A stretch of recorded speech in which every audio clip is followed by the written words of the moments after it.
Good morning and welcome to this fine and beautiful Sunday morning. My name is Ingrid and welcome to Ingrid's Kitchen Garden.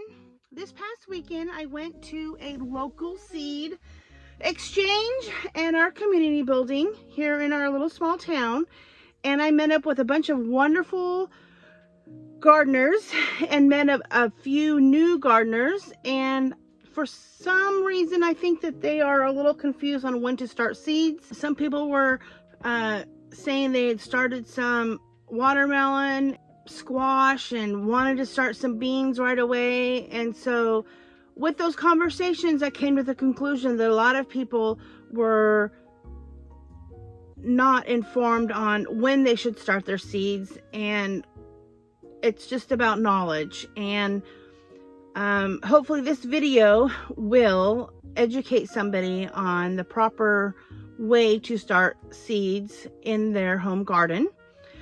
So first of all, you're going to need to know when your first frost date is and your last frost date, and the best website to do that is the Farmer's Almanac.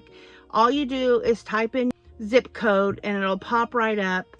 And in my area, my first frost date this year, it changed from last year. This year it's April 9th. Last year it was April 17th. I don't know. I guess they have it. They can change whatever they want to change. Anyways, I will always err on the safe side. And my last frost date is the end of October. So we approximately have about 200 frost-free growing days. And so most seed packets on the back will have the best time for that seed to be sown. So at the winter solstice, the days start to get longer by about 2 minutes per day. So if a person were to start their seeds in January, they might have 7-ish hours of daylight versus starting their seeds in March, which you'll have more than 10 hours of daylight. And it's very important for your seeds to have that light. Otherwise, they will get long and leggy. Even though we want to get a jump on getting these seeds into our gardens, you also need to make sure that you have a healthy seed to put in the ground. So a lot of seed packets will say start seeds indoors 6 to 8 weeks before putting them outdoors. So it's very important that you need to know when to put your seed outdoor, and that'll say on the seed packet as well. So in my case, I won't start my tomato seeds until around the 1st of March, middle of March, and I don't start any of my seeds indoors.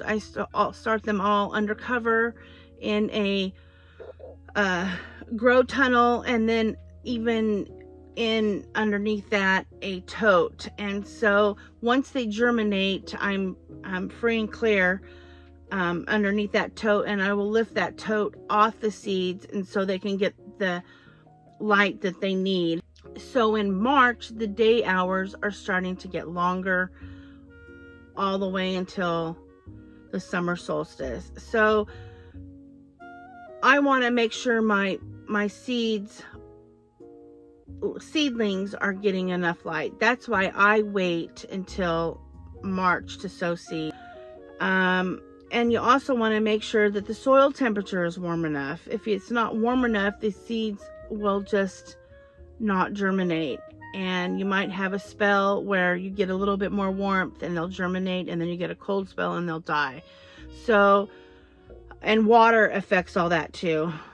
So you don't want to overwater, you don't want to give them not enough light, and you want them to have enough